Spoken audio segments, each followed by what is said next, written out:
আমাদের বাড়ির সামনে যে সকল প্রকৃতি আছে সেই সব প্রকৃতি তোমাদের সাথে ইন্ট্রোডিউস করছি।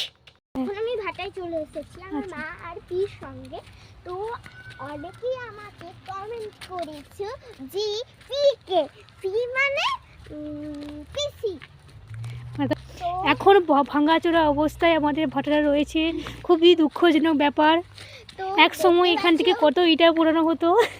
দেখতে পাচ্ছ দেখো জন্মে এসিনি এখানটাকে, ভয় লাগছে দেখে। ওখানে দেখো এই গাছটা দেখো কি সুন্দর। বন্ধুরা দেখো আমি অবশেষে একটা সুন্দর গাছের কাছে এসে গেছি। খাল মতন করা আছে। বন্ধুরা আমি এবার চলে এসেছি কিন্তু নদীর পাশে। নদীর পাশে দেখো,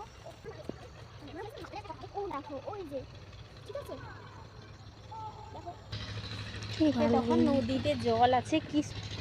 ও আচ্ছা